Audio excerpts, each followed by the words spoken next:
Habari imeleta kwa ndugu watazamaji wa habari za mahali, habari zilizosahihi kwa wakati sahihi kupitia picha na video. Tunakuleta dunia kiganjani, habari muhimu, taarifa na matokeo ya sasa. Siku ya leo tuko na waimbaji wa Calvary Choir, nalo ni mara wa kwanza kuonekana kwenye JTV.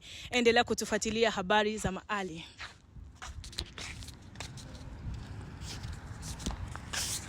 Karibuni. Habari yako? Salama, habari yako? Vizuri. Unajisikiaje kwa mara ya kwanza kuonekana kwenye JTV? Najisikia vizuri. Kwanza ni kama surprise. Najisikia vizuri sana. Nafurahi kuwaona. Okay, tunaona mko nje. Mnaweza mkatuambia ni nini kinachoendelea? Hamjaingia kwenye mazoezi ya maji? Ndio, sisi bado ni wachache hapa, tunasubiri waimbaji wengine kwa ajili ya mazoezi, na hapa tuko kanisani kama unavyoona. Okay, la nasikia kwamba huku Marekani kukakaa nje hivi sio vizuri, yani kuna utekaji, kuna yani vitu vibaya. Wao ogopi ama nini? Hamna, sijui kama sisi ni watoto wa ambao tunaweza kutekwa tena. Hatujui, sijui kama tunaweza kutekwa kwa hali kama hii na umri ambao tumeshakuwa nao, kwa hiyo ni hivyo. Okay, bila kwenda mbali, tungelitamani sana tujue wewe ni nani, ama yani wewe kwenye hii kwaya ni nani, ni mtu gani? Kwenye kwaya mimi ni mwalimu, ni moja kati ya walimu wa kwaya. Okay, ni changamoto gani ambayo ushawahi kuipitia kufuatana na uimbaji wako, walimu? Ndio, katika walimu changamoto zipo nyingi, lakini baadhi ni kwamba kuna changamoto moja ambayo mara nyingi watu tunakutana nayo. Tukikutana na waimbaji ambao bado ndo wanaanza, hawajui pa kuanzia ni wapi, hawajui uimbaji ni nini, hapo ndo kunakuwa changamoto. Yaani kazi ya mwalimu huwa ni kupambana, kunyoosha na kumfundisha mwanafunzi huyo. Lakini watu tunashukuru tukiona waimbaji ambao tayari waliimbaga zamani, sauti zao zimeshakuwa vizuri, wanajua tukifanya hapa tutaenda hapa, tukienda hapa tutaenda hapa.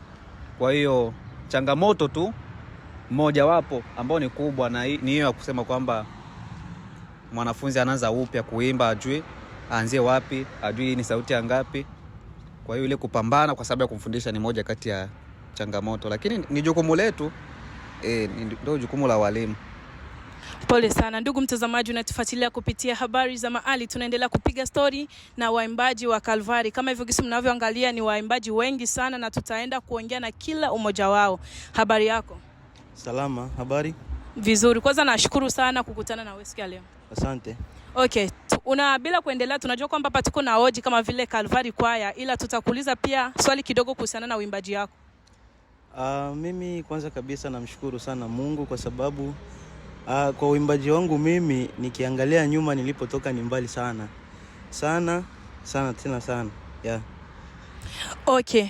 Ulijiunga na Calvary mwaka gani na umeshafanya kama vile miaka ngapi hapa Amerika, na ni changamoto gani ambayo ushapitia ama ushawahi kuiona kwenye Calvary, ama mapungufu gani ambayo ushawahi kuiona ambayo hukufurahia nayo?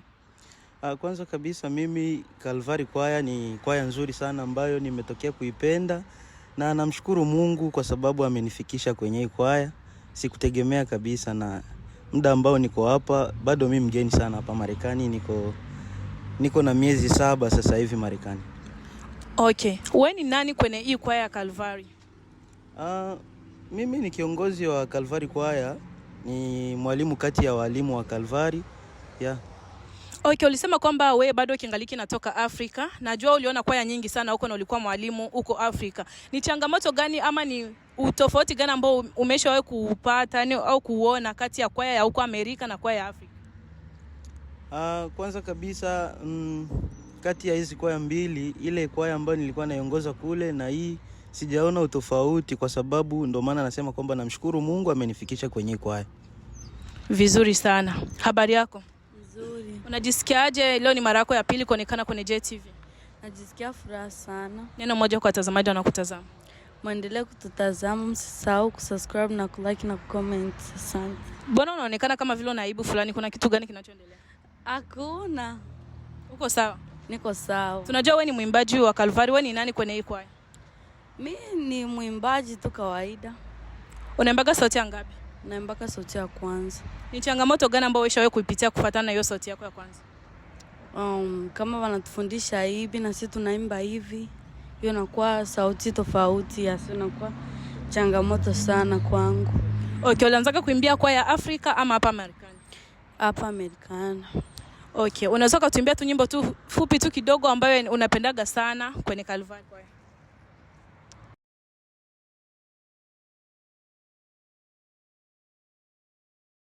Wewe ulisema wewe ni mwimbaji. Unaweza kutuimbia tu nyimbo tu kidogo tu? Sawa. Za kwaya za kwaya Calvarian.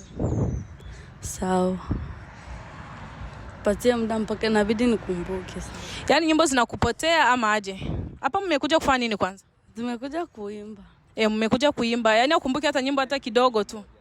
Nikumbushe.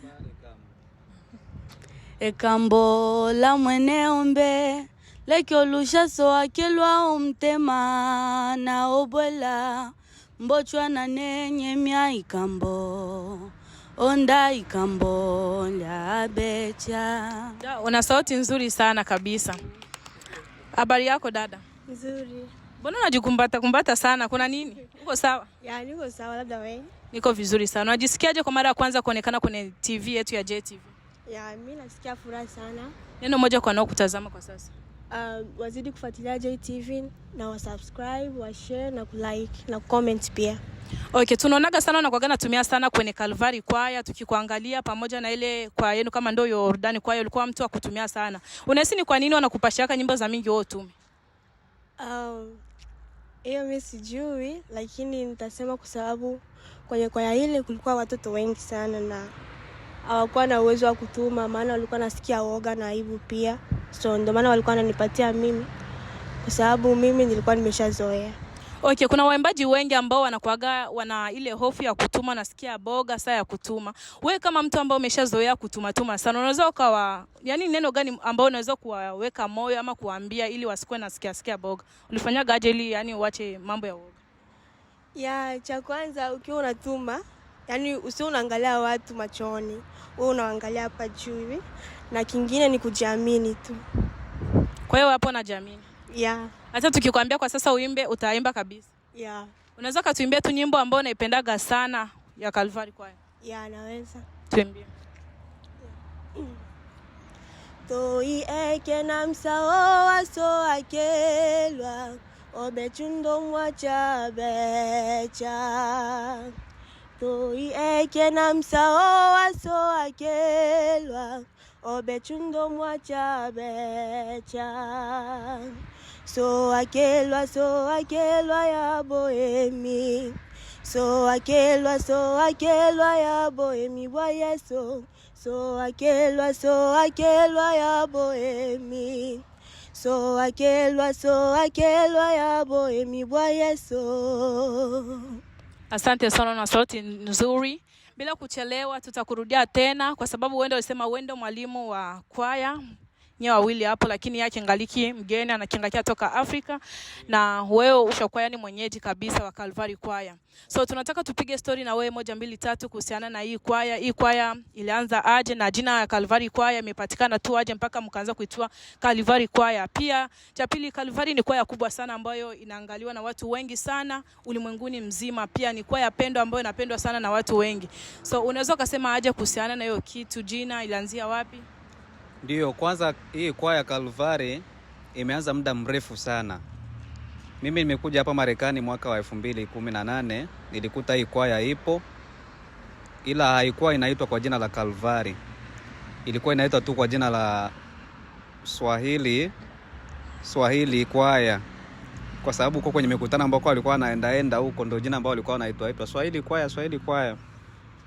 Kwa hiyo jina Calvary ni uongozi wa kipindi hicho cha mwaka wa 2019 sasa hivi 2020 hivi walikaa chini ili kuangalia kwaya itapatiwa jina gani, kwa sababu kwaya haiwezi kaitwa Swahili kwaya aiza Kirundi kwaya, hapana.